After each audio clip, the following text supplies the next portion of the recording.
baiano Divaldo Pereira Franco, 88 anos, é professor e filantropo. Hoje é o principal médium espírita do Brasil e do mundo. São 255 livros psicografados, cerca de 8 milhões de cópias vendidas e já traduzidas para 17 línguas, entre elas o Braille.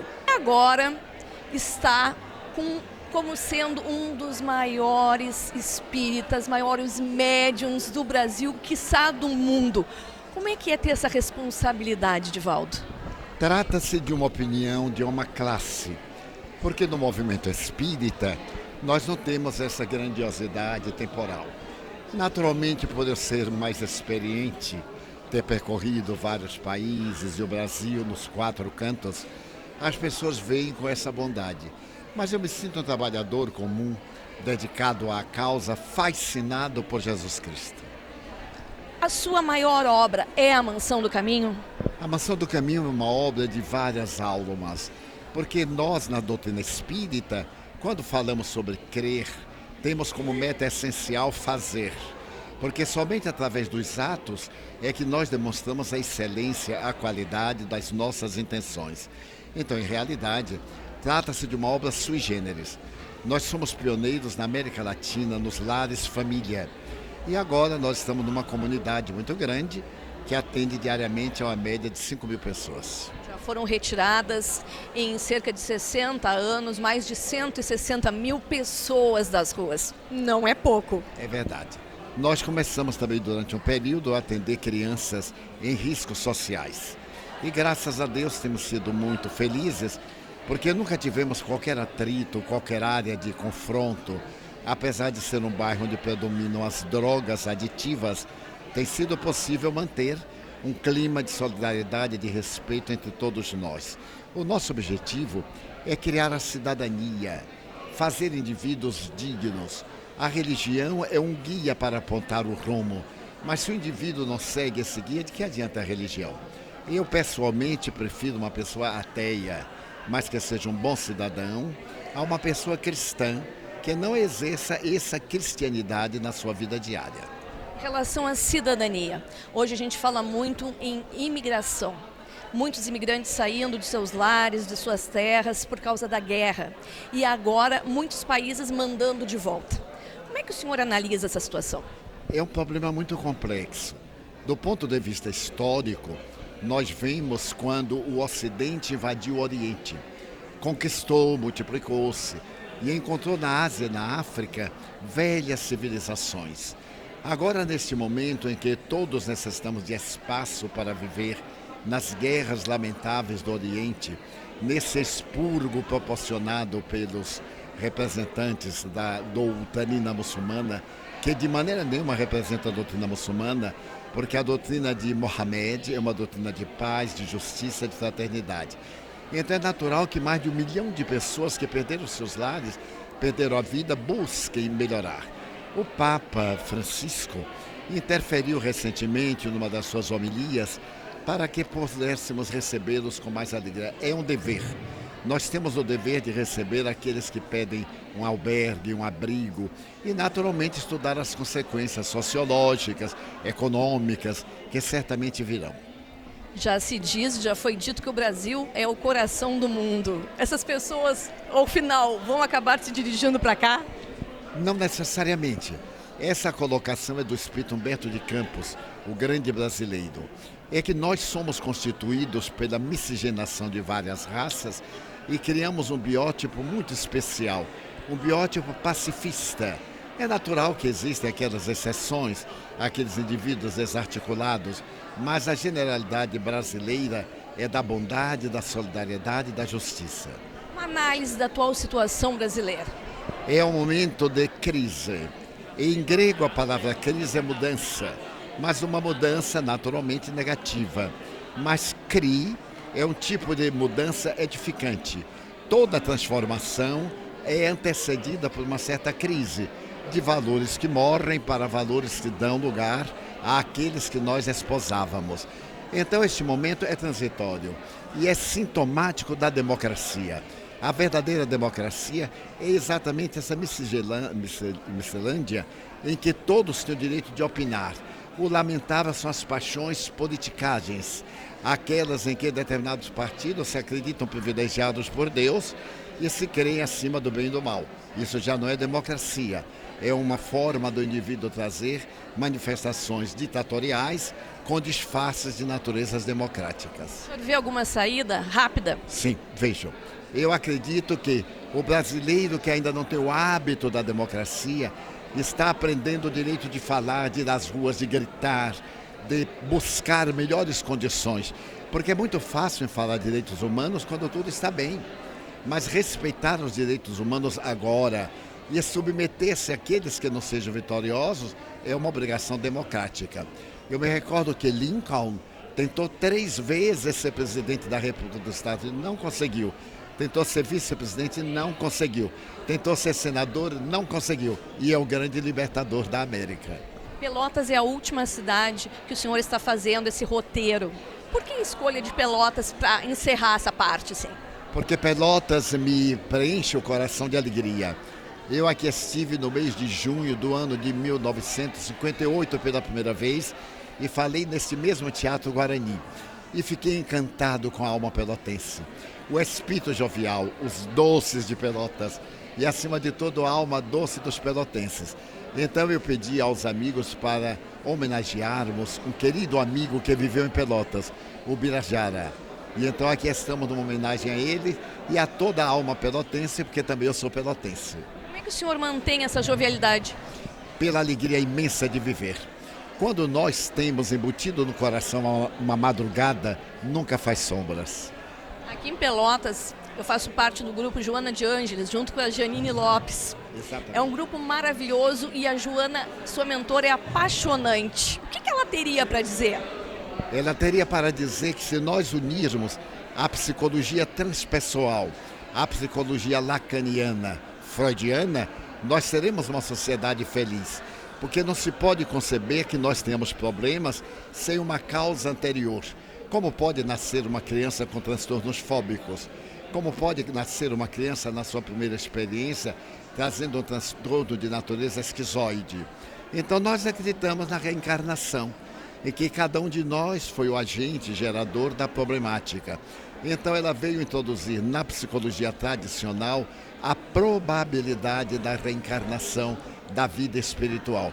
E felizmente está recebendo um verdadeiro aplauso, incluso de psicólogos, porque ela abre horizontes que falam da imortalidade e dão cor e beleza à vida. Só aproveitando esse gancho da reencarnação, como é que o senhor analisa a microcefalia? Como sendo efeito natural de atos praticados em outras reencarnações. Se nesse momento o Aedes aegypti proporciona a presença do vetor que leva à microcefalia, nós temos milhares de casos que antecederam e teremos milhares que virão depois. Qualquer problemática de área cerebral sempre nos vai levar a suicídios que foram praticados pela rebeldia da criatura humana. Para finalizar, uma mensagem para Pelotas. Vale a pena amar. Quando nós temos o coração rico de amor, a vida tem um sentido. Mas quando nós desejamos impor os nossos sentimentos, esse sentido desaparece. Eu diria a alma pelotense, rica de alegria, de perspectivas, que nesse momento passa por momentos difíceis, pela impossibilidade de dar prosseguimento a todo aquele programa antes elaborado, que tenhamos um pouco de paciência. Roma não se fez num dia, diz o velho ditado, mas todos os caminhos antigos levavam a Roma. Busquemos Deus e, através do espírito de solidariedade e de compaixão, superemos a crise amando uns aos outros, como Jesus recomendou. Senhoras, senhores, queridas irmãs, queridos irmãos espíritas, jovens, nossos votos cordiais de muita paz. Na vida de todos nós, ocorrências inesperadas modificam a trajetória que estabelecemos para o dia a dia existencial.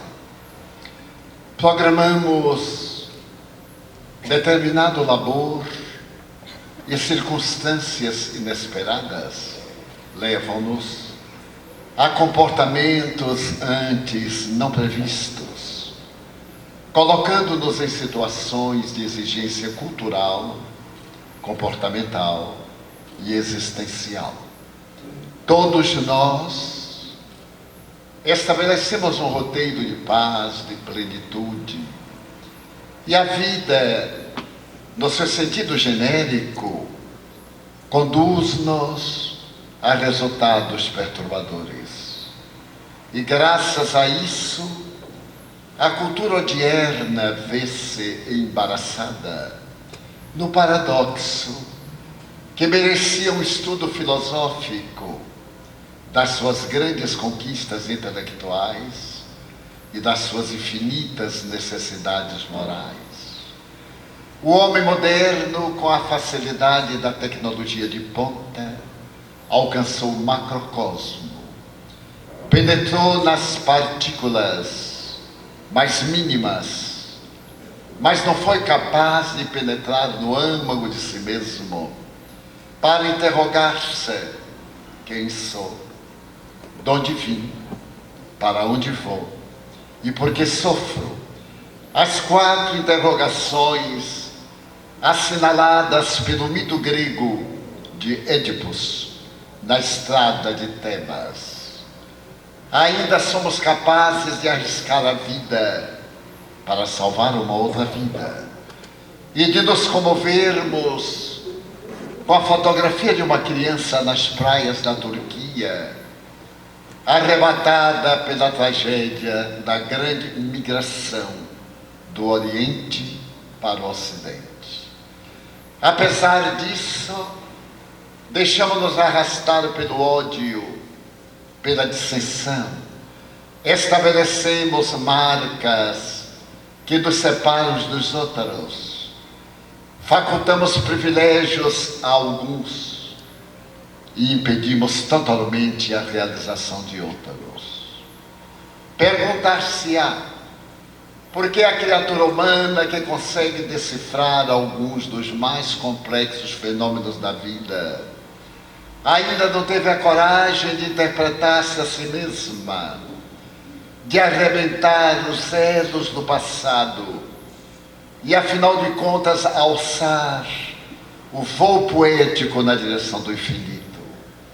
Porque numa sociedade rica deve morrer cada dia milhares de crianças à fome, ultrapassando a estatística do horror, quando o desperdício alcança índices incomensuráveis. O lixo das grandes nações tornou-se-lhes uma ameaça.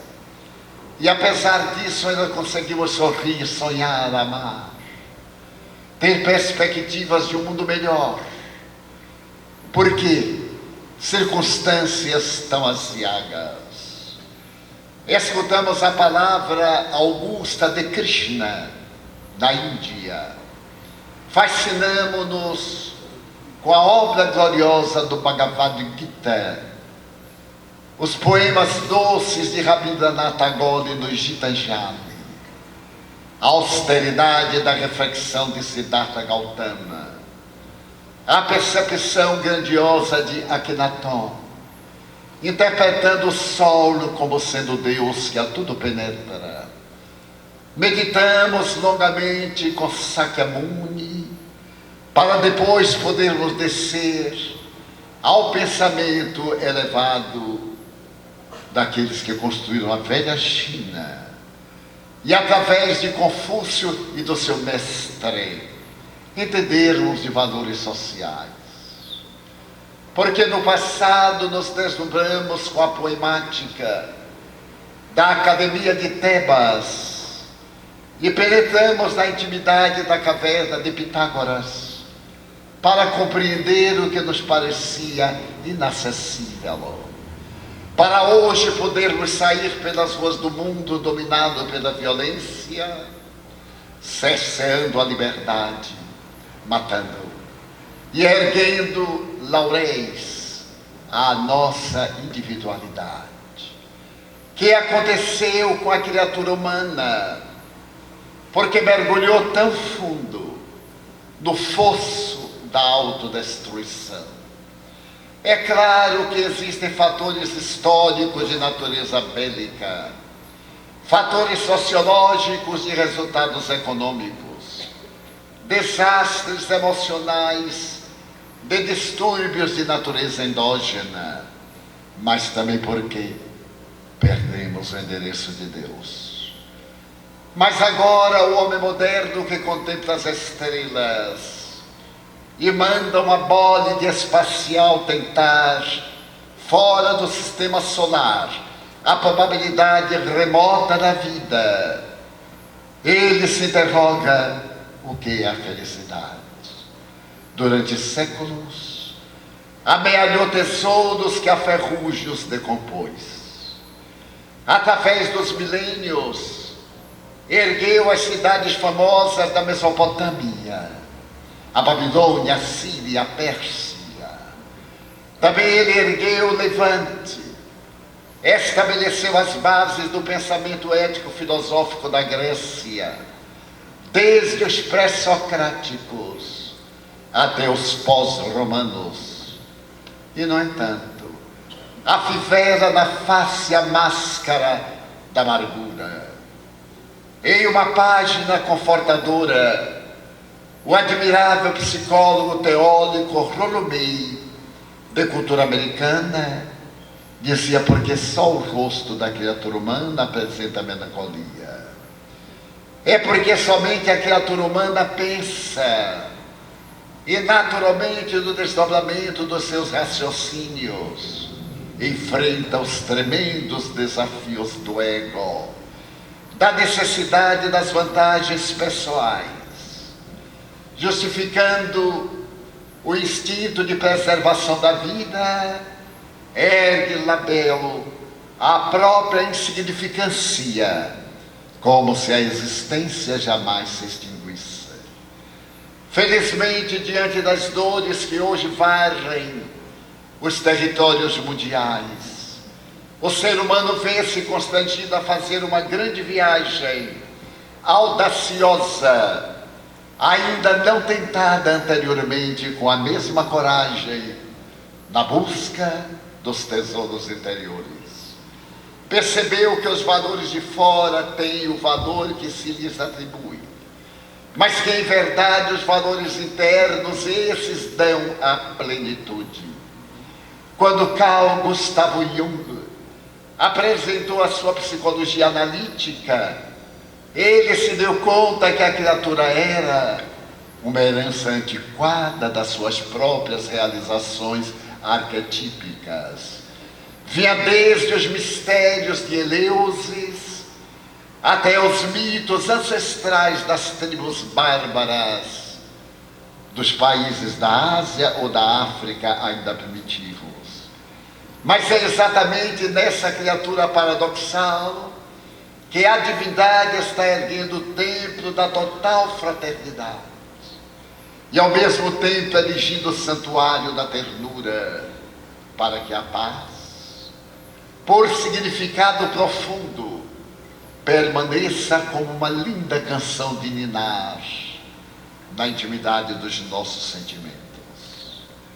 Poderíamos considerar esse ligeiro prólogo como a tentativa de descermos à realidade para nos entendermos e para constatarmos o sentido ético da vida. Porque deveríamos experienciar dores acerbas, desencantos profundos. Seria a divindade esse algoz retratado na Bíblia como o grande conquistador de terras e o grande vencedor das batalhas sanguinolentas? Seria a divindade essa causa cáusica de si mesma, como estabeleceu Spinoza do século XVIII? Teria sentido supor-se que a vida não conseguiu autofazer-se e necessitou de uma inteligência causal para uma destinação fatal, que é o gozo do estado luminoso? Vamos então, numa tentativa audaciosa dos velhos métodos das narrativas históricas do passado, sintetizar em fatos do dia a dia que nos dizem respeito e então tentarmos encontrar uma solução fácil, rápida, para as nossas ansiedades e para as nossas interrogações. Quando era jovem, escreveu com uma pluma de ouro Christophe, o grande Cronin, esse notável escritor inglês que recebeu o prêmio Pulitzer várias vezes nos Estados Unidos e que também gozou o prêmio Nobel de Literatura. Ele havia dedicado a sua vida à solução da problemática da doença. Ao seu tempo, nas quadras 1940 até 70 aproximadamente, ele havia percebido que a medicina era o recurso mais valioso para entrar na alma, na psique, na emoção das criaturas humanas, e doutorou-se pela Universidade de Londres. Mais tarde, observando o sistema socialista da sua época, ele percebeu que havia traído os ideais da solidariedade médica, conforme a tradução e tradição do pai da medicina grega. Deixou de cuidar de vidas para tornar-se escritor. Era mais fácil escrever vidas do que ampará-las ou cuidá-las. Esse tenor repórter da Reuters durante a Segunda Guerra Mundial. As grandes notícias que abalaram o Império Britânico naqueles dias terríveis partiram da pluma de Christopher Cronin, do campo de batalha, das fronteiras terríveis, e exatamente dentro daquelas defesas cavadas no chão na linha Maginot, entre a França e a Alemanha.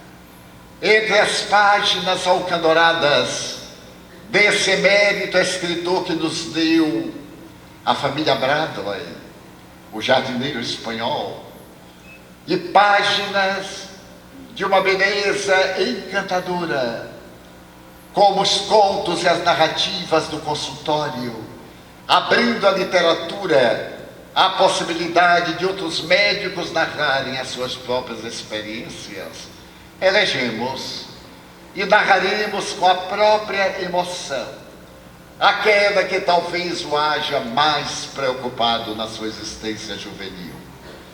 Havia terminado o curso de medicina e compreendera que deveria exercer a ciência médica num toque de natureza sacerdotal, porque a sua juventude estava abarrotada de compromissos e ele anelava por se tornar também um professor de medicina. Havia reservado apenas uma noite por semana para atender a lição sublime da caridade. E essa caridade era realizada numa casa-pia que estava no bairro de Northumberland, hoje no coração de Londres. Ali havia uma assistência dedicada à criança órfã. E ele, periodicamente, hebdomadariamente, dirigia-se à casa-pia para socorrer as crianças com as enfermidades da época. Ainda não se havia descoberto a penicilina. E as doenças infantis invariavelmente levavam à tumba. É nesse período que ele se fascina pela Madre Genoveva, uma mulher que havia dedicado a vida a salvar vidas. E não pode haver um ministério mais sublime e transcendental do que a minha pela sua vida. Oferecê-la em verdadeiro holocausto de ternura e de alegria, sem que isso represente um gesto heróico, estoico ou de grandeza de qualquer natureza. Foi então que, numa oportunidade de muito frio em Londres, a Madre Genoveva pediu-lhe para que fosse de imediato ao lar das criancinhas abandonadas. E ele, que estava no hospital da universidade, de imediato partiu para os arredores de Londres, contando com a neve que caía e o vento cortante que vinha do Mar do Norte. Ao chegar à casa religiosa, foi levado ao que seria uma enfermaria, um quarto travestido de ala hospitalar. E ali, sobre a cama, ardendo em febre, uma menina de 7 anos era vítima de uma enfermidade perversa que lhe roubava a existência, e a febre arrancava-lhe a cada hausto a juventude e a ansiedade por uma vida mais longa. Quando ele a examinou, a madre lhe disse: trata-se de Krupp e ela vai morrer. Não existe a mais mínima possibilidade de salvá-la, exceto se tentarmos uma traqueostomia, abrirmos na traqueia o orifício salvador para facilitar a respiração. Ao tomar o pulso que oscilava e atingia alta temperatura, ele percebeu que era inexequível, ademais. Ele era recém-formado, era clínico geral. Que poderia fazer por aquela menina loura de olhos azuis, encantadora no seu sorriso triste, tremendo entre as febres? Foi então que o desespero tomou conta da sua alma e lhe disse: não a operarei, porque de maneira nenhuma seguraria um bisturi para poder penetrar-lhe na garganta, a fim de dar-lhe a oportunidade da respiração. Ela vai morrer, não há esperança. E enquanto dialogava com a madre, que o fitava com olhos transparentes, apareceu a jovem de quem nunca mais ele se deveria esquecer. Era escocesa, alta, magra, sardenta, ruiva, mas de um olhar repassado de doçura que lhe penetrou a alma como um punhal de doce encantamento. E ela disse: acabo de receber-me como enfermeira, e essa será a primeira experiência que realizarei sem a assistência do meu mestre. Também seria a minha primeira experiência fora do olhar percussiente e sábio da experiência do meu orientador. E de imediato ela me disse: estou às ordens, doutor. Poderemos começar a traqueostomia. Eu irei ajudá-lo. A madre estendeu-lhe um par de luvas elásticas e apontou no quarto contíguo a pia onde deveríamos realizar a experiência de Inácio Semmelweis. Começamos a conversar e ela, sorridente, dizia que o seu sonho era salvar vidas. Havia logrado condensar este sonho em realidade porque era profundamente religiosa. Aprendera no Evangelho de Jesus a conjugação do verbo amar. E se lhe fosse exigida a existência para outra existência libertar, falo-ia com maior encantamento. A Madre Genoveva havia levado a pequenina para uma cama improvisada e com chumaço de algodão e clorofórmio, ao método antigo, fizera adormecer. De quando em quando pingava as gotas mágicas para que ela não despertasse, e ao mesmo tempo tentava conferir a pulsação e a febre que a devorava. Cianótica, mal podia abrir os olhos, arquejante, mal tinha oportunidade para que o peito emagrecido por alguns instantes pudesse repousar.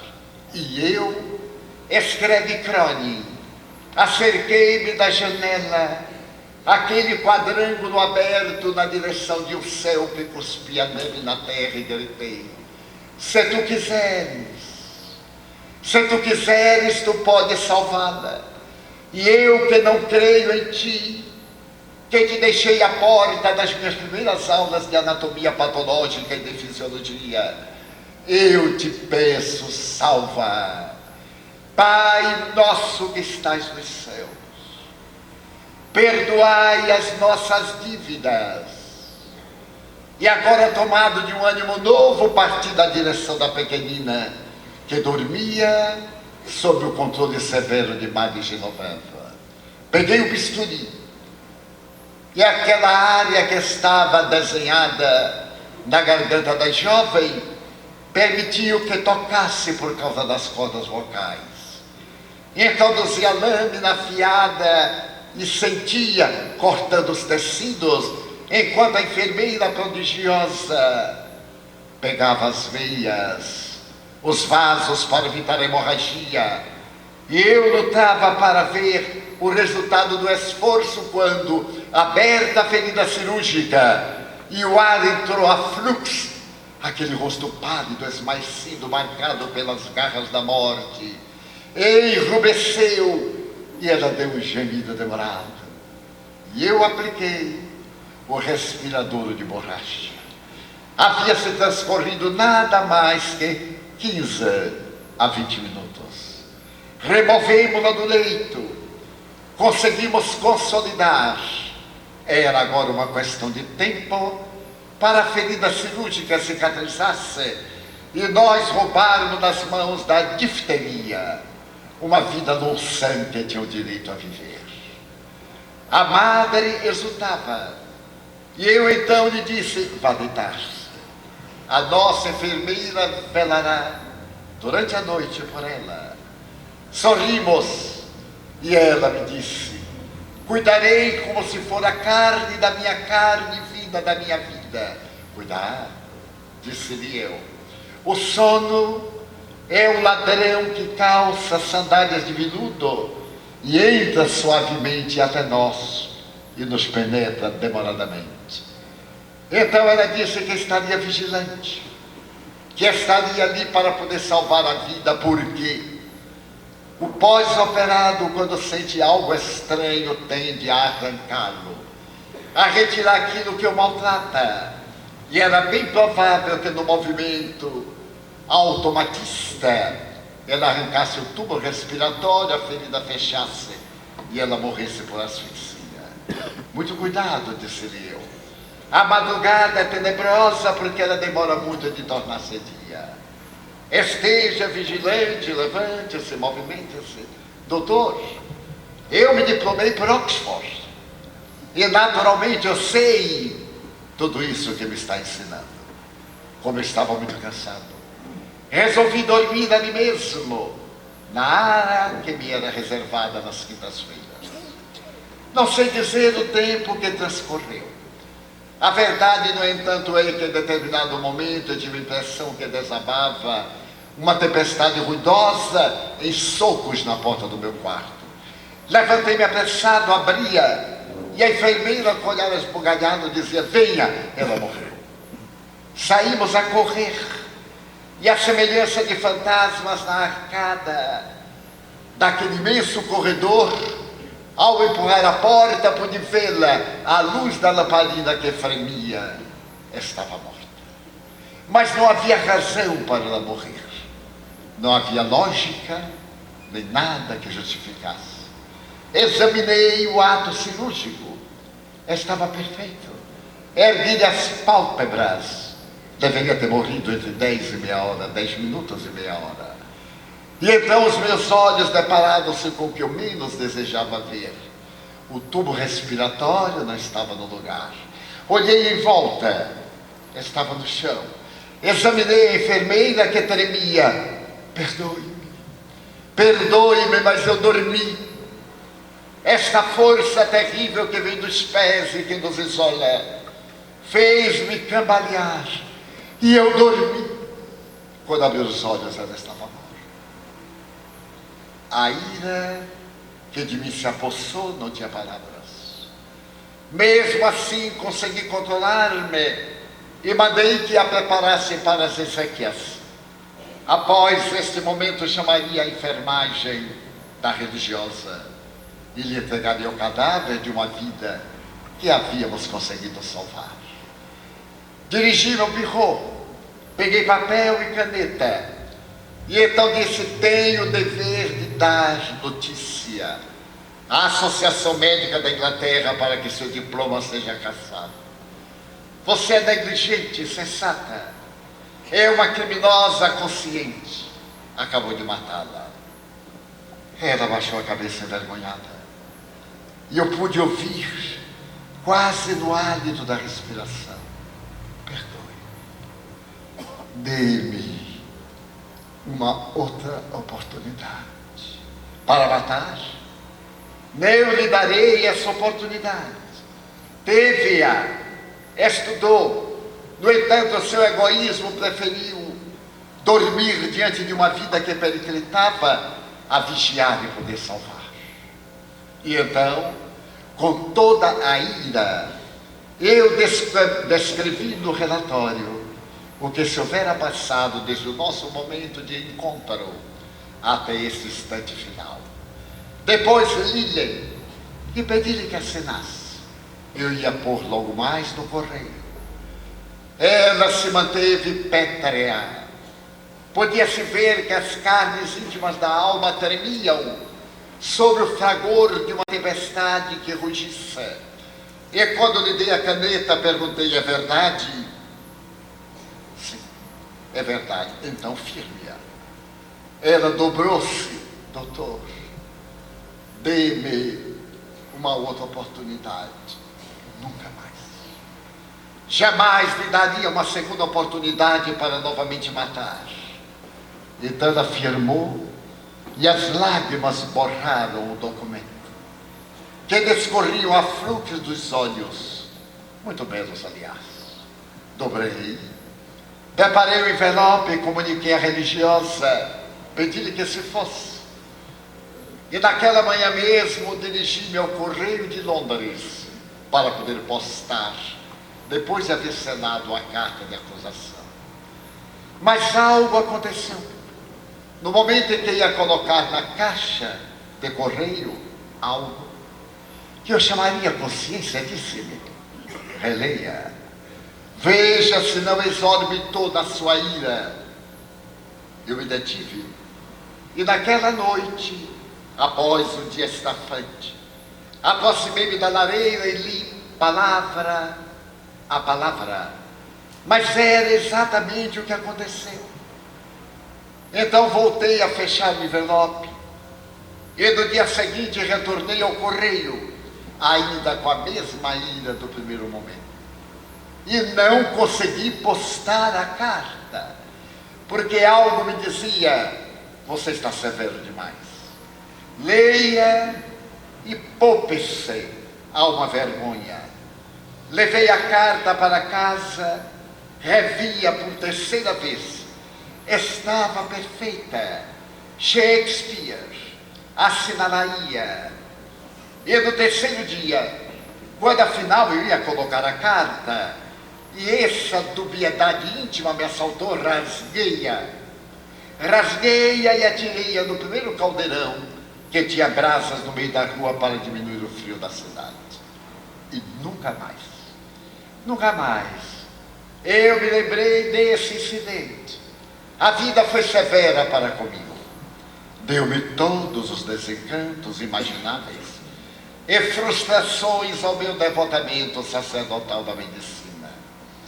A vida, que para uns é mansa e para outros é austera, havia sido para mim tão cruel, que eu imaginava, ao escrever mais tarde as minhas obras de literatura como Noites de Vigília: ninguém lerá este livro se verter um delicado pranto sobre as suas lágrimas. Ter a oportunidade de ler vidas que se amontoam em vidas. E então, passei a mudar de postura, porque eu fui recebido pelo rei, que me deu a ordem da Jarrateria, uma distinção que Sua Majestade oferece aos heróis das guerras os homens mais úteis ao Reino Unido. Mas então, certo dia, estava em Londres. Era uma ocorrência inusitada, porque eu ia receber uma grande homenagem. E estava no bairro mais elegante da época. O meu faro de jornalista levou-me a pegar o The Times, que estava sobre a mesa do hotel, e então comecei a lê-lo, a folheá-lo, a procurar uma reportagem, algo interessante, que me inspirasse a escrever. E na última página eu encontrei o que buscava sem saber. O Anjo da Noite. Que título de reportagem! Uma fotografia, dessas fotografias que marcam. Era uma janela que permitia a presença do mar de um dos pequenos países do sul da Grã-Bretanha. E havia ali uma mulher madura contemplando de maneira mágica o infinito desenhado nos seus olhos. Automaticamente comecei a ler O Anjo da Noite. Tratava-se de uma mulher que no país de Gales do Sul mantinha um lar de crianças órfãs. Essa mulher se tornara célebre porque raramente dormia. Um repórter, depois da Segunda Guerra Mundial, foi visitar o lar de crianças. A cidade era miserável. Era uma antiga cidade de mineradores de carvão. A pobreza ali estava. E de repente uma mulher que chegou de fora modificou a cidade, deu-lhe vida, deu-lhe calor, deu-lhe um lar para as crianças órfãs dos periódicos desabamentos das minas que ceifavam vidas contínuas. E eu me fui dominando pelas lágrimas da emoção, apesar de ter um coração indiferente aos problemas humanos. É que narrava sua história. Ele perguntou-lhe por que a chamam Dama da Noite. E ela respondeu na sua condição de enfermagem, também não sei. É que essa gente aqui é tão generosa, mas a senhora está trabalhando aqui em uma cidade miserável do sul da Inglaterra. A sua habilidade, o seu diploma, dão-lhe permissão para trabalhar em Londres, Paris, Geneva ou qualquer uma cidade famosa do mundo, porque exatamente esse lugar de infelizes. E ela se acercou da janela e disse: exatamente, porque o médico deve estar onde se encontra o doente. E como não existem médicos em mais de 200 quilômetros quadrados, eu venho exercer a minha arte de curar entre aqueles que têm direito à vida. E sorriu, mas o sorriso tinha uma nota de melancolia, qual se fosse uma canção de Mozart, revelando uma das suas patéticas que ainda comovem a sociedade. Ela então disse: eu era tão jovem, naquele tempo eu era muito jovem, e o meu ideal era ser médica, mas a minha possibilidade econômica não me deu a chance, e eu estudei enfermagem.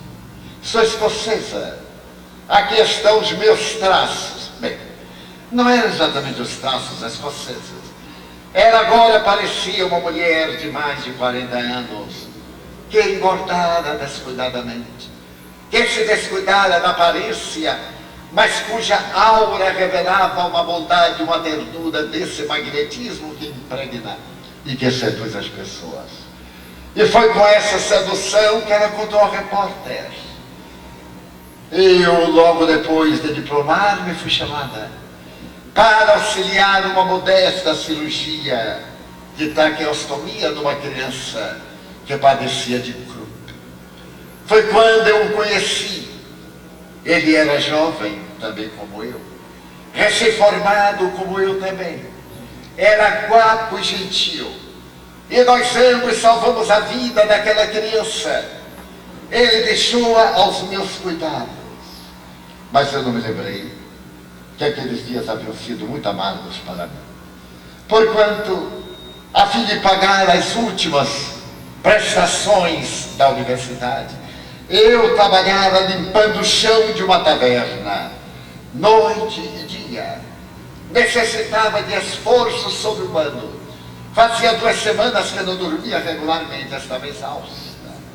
mas ao ser chamada para a ação da caridade, por que postergá-la? Ofereci-me, e naturalmente as substâncias que nos mantêm ativos. A adrenalina descarregou a sua imensa voluptuosidade no meu sistema nervoso central, através das artérias, e eu pude atuar. Mas eu não resisti ao silêncio da madrugada. Aquele silêncio em que se ouve o que é inaudível, e adormeci. Quando acordei, ela estava morta. Eu a matei com meu cansaço e pedi-lhe que me perdoasse. Eu não podia perder a minha carreira, era injusto. Eu havia lutado tanto para salvar vidas, e a minha primeira tentativa havia sido um rotundo fracasso. E ele me disse que não me perdoaria. Ameaçou-me de dar uma parte ao Conselho Regional de Medicina e escreveu-a, mandou-me assiná-la. Eu a assinei e fiquei desesperado. Aqueles dias foram inenarráveis.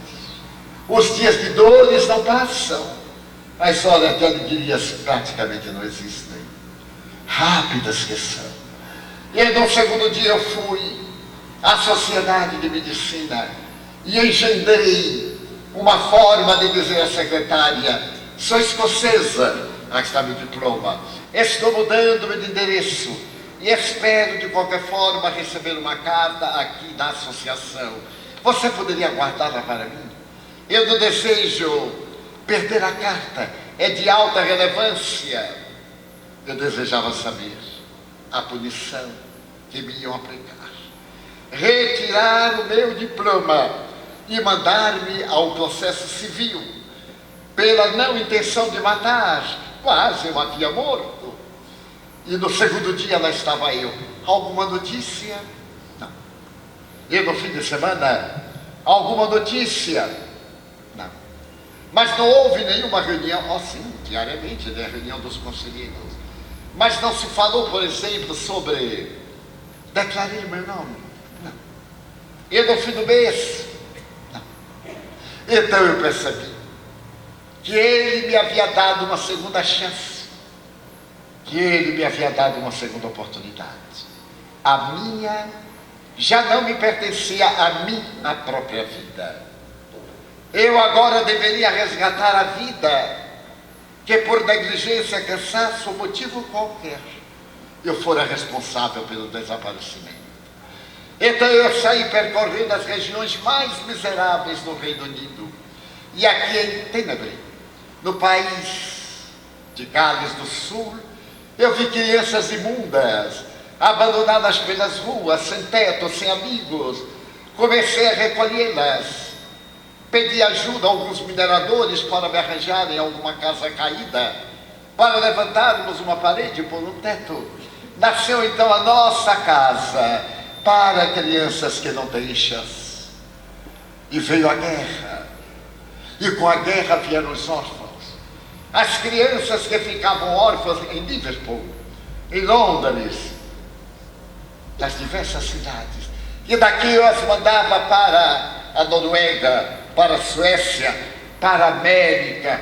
Mais de 4.000 vidas nós arrancamos das garras da morte em homenagem àquela vida.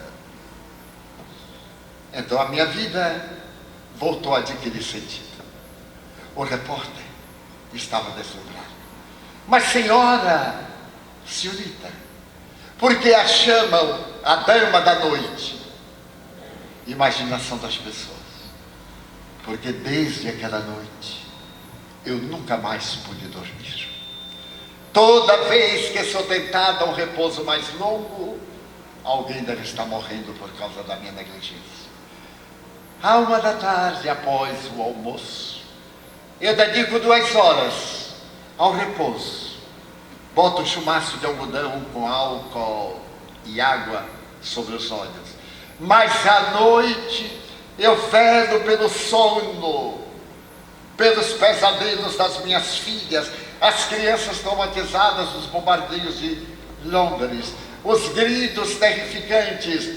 E então eu ferro, sento-me aqui, acaricio a cabeça, sento-me ali, dor de ternura, e mais adiante, talvez seja por esta razão que me chamam anjo da... Mas eu não mereço, de maneira nenhuma eu mereço, porque eu apenas estou resgatando vidas por causa daquela vida. O repórter, por você, e tomando-lhe da mão, beijou-a e perguntou-lhe como era o nome do médico que lhe deu a segunda oportunidade. Não sei, não sei. Nunca nós guardamos o nome do bem, mas do mal nós não esquecemos nunca. Ademais, se eu soubesse, eu lhe não diria, porque ele deixou de cumprir o seu dever de denunciar-me para me dar uma outra chance. E se eu dissesse qual era o seu nome, eu denunciaria por não haver cumprido o seu dever. Chamemo-lo esperança, confiança na criatura humana. Denominemo-lo como doutor gratidão. Olhei aquela fotografia, pessimista, amargo, acostumado às misérias da terra, e foi então que me lembrei daquela noite. Atirei o jornal no chão e, chegando à janela, eu olhei pelo quadrângulo aberto no céu, marcado pela négua, pelo forte de Londres, e me lembrei que estava de mal com ele novamente. A vida me fora tão áspera que facilmente eu abandonei. Então eu voltei àqueles dias em que era criança do colo de minha mãe e disse: Pai nosso que estás nos céus, santificado seja o vosso nome, perdoai as nossas dívidas. Havia valido a pena perdoar. Um dia que não está muito longe e que não está tampouco tão perto, um cendal de estrelas desceu à terra, e a estrela polar, Jesus Cristo, veio trazer-nos a esperança de um sol de eterna primavera. Quando a noite da terra se havia feito a mais tenebrosa, logo depois do período de Augusto César, os céus rasgaram-se de alto a baixo, e o anjo tutelar desceu à terra para que as nossas dores fossem menos doídas. Um dia, quando a humanidade desejava libertar-se do tacão do Império Romano, e o desespero galvanizava Roma e Jerusalém.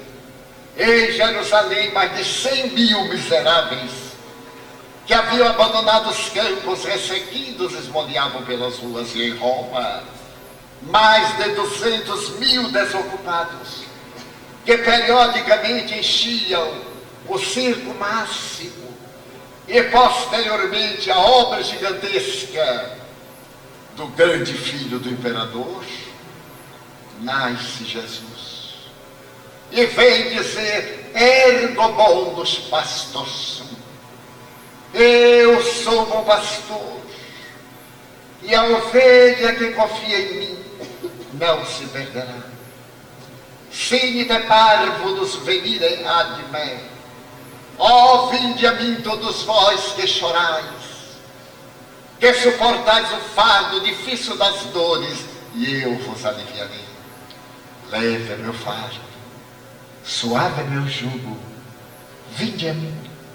E a sua doce voz embriagou-nos de alegria, como um favo de mel, que ao ser devorado gratifica a natureza com a bênção da saúde. Ou semelhante ao perfume das rosas de Sharon, que na primavera dão gargalhadas de aromas e belezam a terra. Veio Jesus, e a humanidade nunca mais seria a mesma. Crucificamos. 1 milhão de pessoas doaram a sua vida em homenagem a ele durante aproximadamente 157 anos, desde Nero a Diocleciano, do ano 204 da nossa era. A humanidade aprendeu o verbo amar, mas não aprendeu a perdoar. E em breve, no Oriente, o Ocidente levantou-se para ter o direito à sua vida e transformou a sua vida numa organização parasitária de natureza político-econômica, esquecida da caridade com os infelizes para os quais ele veio. No Oriente, levantou-se a escola neoplatônica de Alexandria, criada por Amônio Sacas, no ano de 150, que nos deu Orígenes, autor da doutrina dos princípios, que nos deu a palavra austera da reencarnação, através da proposta grandiosa de um lado do grande teórico, que ao se converter ao cristianismo graças a Ambrósio, se faria pai da igreja cristã primitiva, Agostinho de Hipona. Tivemos a oportunidade de ler as páginas de Jerônimo de Alexandria. Ele escrevia tanto, teses e teorias, blasfêmias e, naturalmente, teologia, que Orígenes dirá, não temos tempo para ler tudo.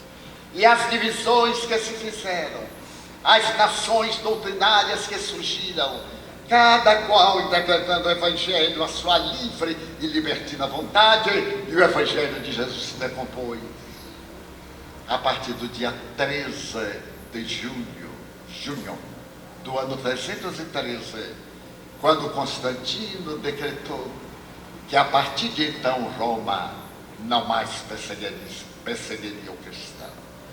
E quando mais tarde Teodósio estabeleceu a liberdade de culto e os deuses pagãos vieram substituir os deuses cristãos, agora em nova aparência. A estátua de Júpiter Capitolino, que adornava o templo de Zeus, foi fundida. E lá está ela na entrada do Vaticano, representando Pedro pescador, com parte do pé direito totalmente já destruída pelo toque das mãos de milhões de pessoas que pedem bênçãos. A singeleza do Evangelho, pela burocracia, deu uma teologia que fala muito mais do negativo do que do positivo, mais do inferno do que dos céus. Eu tenho muitas coisas para vos dizer, mas ainda não podeis compreender. Então um dia eu mandarei o Consolador para que ele vos repita as minhas palavras e diga-vos coisas que transcendem a vossa capacidade de agora. Foi quando então, por ocasião da decadência da igreja e do nascimento de Francesco Bernardone, o doce poeta de Deus, o trovador da solidariedade, quando ele se levantou em Trapos para dizer: Senhor, faça de mim instrumento da tua paz.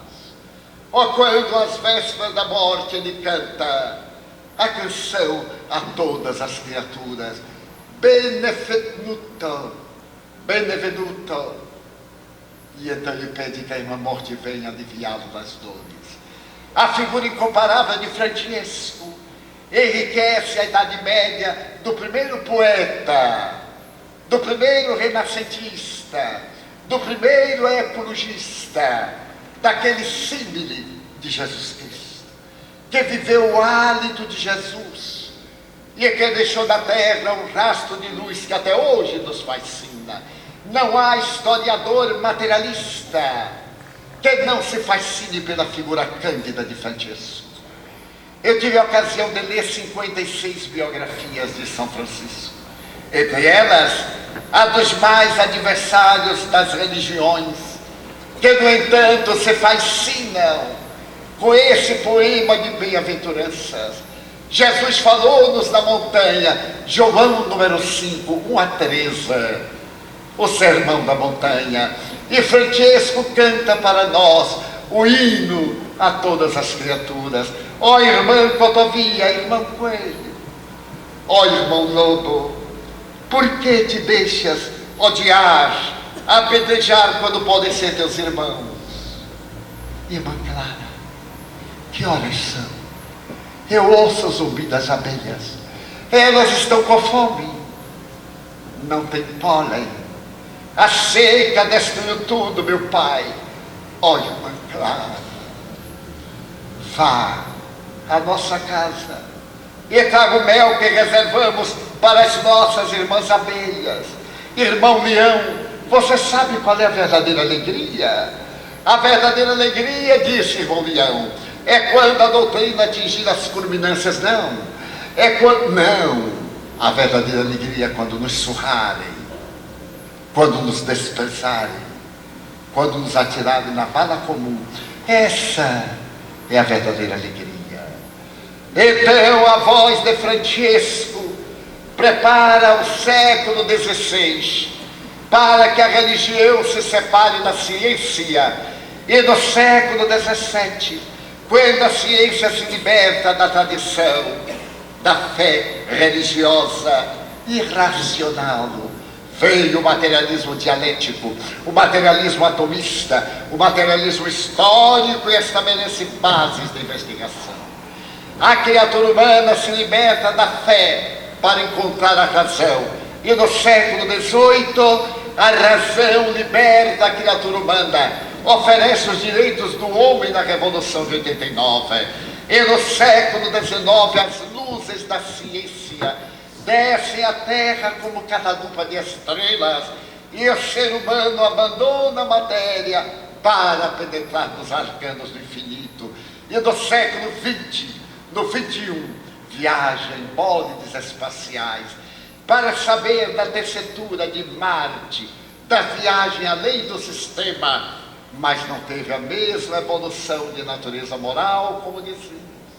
Mas por quê? Porque nos esquecemos de trazer do século XVII a palavra de Blaise Pascal, da necessidade de mantermos razão e bondade, de mantermos lógica e fenômenos de ternura, de mantermos a análise do fato científico e frio e o olhar de compaixão da miséria alheia. Veio então o Espiritismo, no período mais troanesco da cultura histórica, quando a França havia estado cansada do iluminismo, quando apareceu a doutrina do positivismo e quando se levantaram os cientistas para dizer que a alma era uma sudorese cerebral, como a urina era uma experimentação dos rins e a bilis era uma eliminação do fígado. Então volta Jesus, através da canção da imortalidade: vós vivereis. A vida na terra é uma cópia perfeita da realidade transcendente. Se tendes lágrimas que não vertem pelos vossos olhos, deixai que escorram pelo coração. Vieram os imortais dizer: requiescat in pace, repousa em paz. Nada mais é do que uma velha tradição, porque paz não é paralisia. Paz não é o repouso dos pântanos, que tem as águas paradas e o bafio da morte ali está esperando a vítima. Paz é consciência tranquila, é o dever retamente cumprido, o sentimento de amor, o crescimento de humanidade. Uma tela tornou-se célebre no mundo, porque um grande rei pediu a poetas, a escritores e a pintores que um dia lhe apresentasse uma paisagem de paz, e ele ofereceria 1 milhão de libras esterlinas. Feita a seleção, ele foi escolhido entre as últimas 10 peças, e ali havia uma pintura. Era a pintura do mar batendo nas costas do Império Britânico. Eram as ondas imensas, e lá no alto, um ninho delicado de uma Ave Maria dando alimento aos filhos, com o abismo cá embaixo, a tormenta, aquela era a paz. A segurança de si, o enfrentamento de dificuldades, a coragem de amar e não ter vergonha de amar. Em todos e quaisquer aspectos, o amor é Deus. Antes e depois do amor, não havia criação, porque não havia Deus. A fraternidade é o amor dos simples. O ódio é o amor que enlouqueceu. A ternura dirigida a alguém é o amor que se expande. A ternura com reticências é o amor que tem medo de dar. Então aquele homem veio nos dizer que no amor está a chave da nossa plenitude. Amai, por mais adversa se vos pareça a situação, consultai o amor e ele vos apontará o caminho. Estamos no momento de crise, crise pessoal, crise nacional, crise internacional. Que fazer? Sair da crise, não deixar que ela se nos instale no coração. Ela pertence a quem a criou. Não sejamos nós aqueles que nos vamos dividir, odiar-nos por valores que não vão chegar para nós, que pertencem aos abutres que sobrevoam o cadáver das criaturas vencidas. Cota, que pertence às águias, que de longe fitam, mas não se atreve a descer para poder perder-se na matéria em decomposição. Então amar é o grande hino deste momento, a ponto de nos ensinar a nos amarmos a nós mesmos, nos amarmos sem reserva, nos amarmos sem entrega, podermos confiar em Deus e dizer-lhe que nós nos amamos, e porque a mim me amo, eu amo o meu irmão que necessita de mim, e por experiência nós dois amaremos a Deus, que é o Pai Criador. Será pedir muito?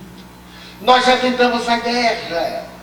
Desde 1914 para cá, tivemos 142 guerras.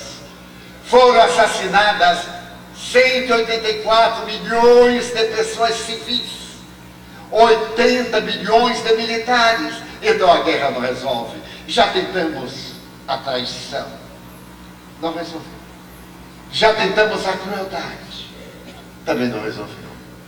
Não estaria na hora de tentarmos o amor, de nos desdobrarmos em ternura, uma palavra gentil? Quem é tão pobre, tão carente que não dispõe de uma palavra gentil? Dê um sorriso de esperança, dê um hálito de alegria, dê alguma coisa que faça o outro sorrir. Uma querida amiga que aqui está presente, Dina Rocha, aqui, nascida muito próxima desta cidade, contou-me oportunamente, na sua função de professora em Porto Alegre, que certo dia ela estava na feira livre, quando de repente uma mulher pobre, modestamente trajada, certamente empregada doméstica da época, começou a chorar e dizer: meu Deus, fui furtada, a carteira está aberta, o dinheiro da patroa foi furtado, irei para a cadeia, ela não me perdoará, ela não acreditará que eu fui furtada. E começou a chorar. Então Dina Rocha aproximou-se e disse: mas o que se passa? Fui furtada, desgraçada que sou. Quando o menino de rua, um pivete, disse: senhora, acabei de encontrar o dinheiro que você perdeu. Havia sido ele o ladrão. Mas ele agora sorria e disse-lhe: tome, senhora, leve para casa. E ela contou e disse: perdoe-me, não lhe poder dar uma moeda sequer. Não precisa, senhora, você já está rindo. Então não é necessário gratidão. Nós já estamos rindo, porque amanhece um dia novo de bênçãos, em que a dor fugirá envergonhada da terra, e nós proclamaremos a era do Espírito imortal. Comecemos pelas pessoas invisíveis, pelos nossos servidores, pelo sem teto, pelo sem lar, pelo sem ninguém.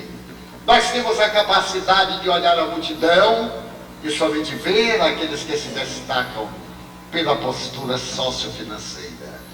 Agora a nossa visão terá de ser alterada e nós iremos descobrir os invisíveis, aqueles que vacilam, mas graças a alguém estamos de pé. A promessa do Evangelho hoje é para voltarmos às tascas, às pessoas sofridas que sorriem e que disfarçam sorriso com feridas abertas no âmago do coração e dizer suavemente: meu irmão, apertar-lhe a mão, ter a alegria imensa de apagar a noite acendendo as estrelas. Mas se não tiver uma estrela para acender, acenda uma vela, que também iluminará o campo e o caminho de quem está perdido na estrada. Paradoxal essa criatura humana, dizíamos no princípio, que conquistou as estrelas e se perdeu a si mesma. Então Cristo volta, através do Espiritismo, para nos dar diretrizes.